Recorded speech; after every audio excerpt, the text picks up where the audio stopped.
So first of all, you're gonna enter your web browser, and then you're gonna look up all iPod Touch 2G IPSW. Click enter. You're gonna go to the first link, which is choose an IPSW for the iPod Touch 2G. Then it's gonna lead you to here. You're gonna go to the unsigned IPSW section by scrolling down. You're gonna find iPhone OS 2.1.1. Then you're gonna click on it. You're gonna scroll down and then hit download. A pop-up ad might show up, so you're just gonna close it. If it doesn't start downloading, then you can click on the blue download button right here. So let's say that in your case, the firmware did not get downloaded through this blue download button. So you're gonna type the exact same thing, all iPod Touch 2G IPSW. Scroll down, then you're gonna find this Apple Wiki link. You're gonna click on it. You're gonna go to the iPod Touch second generation section, and then you're gonna find this link of the iPod Touch 2G 2.1.1 IPSW file.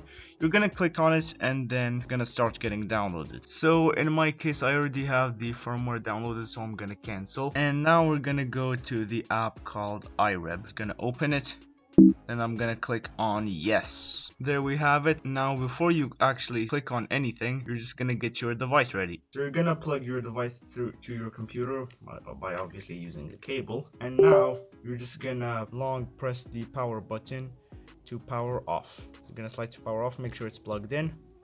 There we go. Now it's time to set it to DFU mode. You're gonna go here, you're gonna select iPod Touch 2G, and as soon as you click, or not really, but when you click, you're gonna hold the power and the home button both at the same time for like 8 seconds until the Apple logo disappears.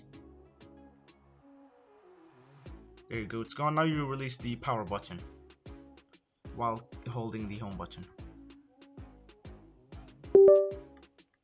There we go. Now since I'm running this off a virtual machine, I'm going to update the drivers by going to the virtual machine settings, going to USB plus, and then you're gonna find Apple Inc. mobile device DFU mode, and you're gonna click on it, click OK, then show, unplug, then replug.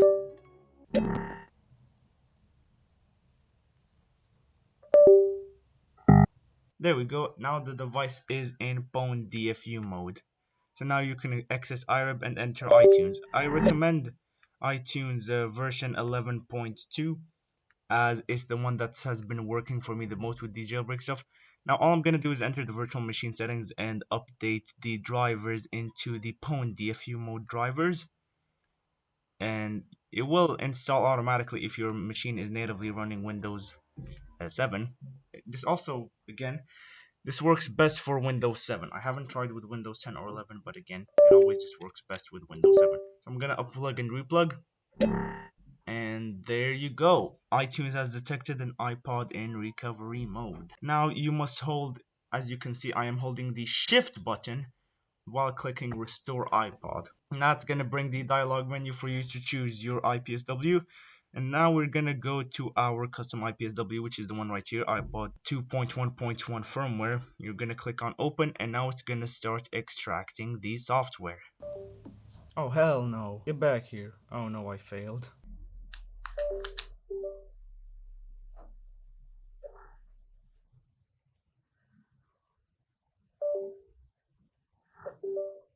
Now it's gonna show this white screen, which means that it's now in recovery mode. So of course I'm just gonna update the drivers because this is a virtual machine.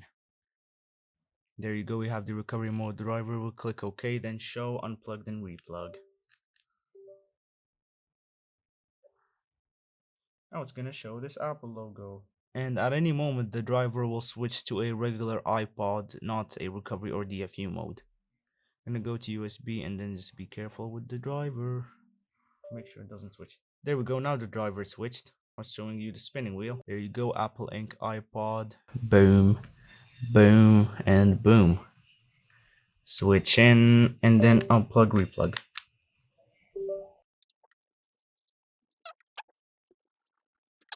So for this firmware, it's not actually gonna show you a loading line or loading bar in the actual iPod itself, but it's gonna show it to you through iTunes. Now the iPod has been restored and you're still gonna need iTunes. Now it's gonna show you this iTunes screen, Now we're gonna get back to iTunes. Now here it doesn't matter if you have the latest iTunes version or if it's like an old version. Either way, you're just gonna plug the iPod in. There you go. Now you're just gonna set up as new iPod, and you just successfully restored your iPod to iOS 2.1.1. A sub would be appreciated, and I hope this tutorial helped. Peace.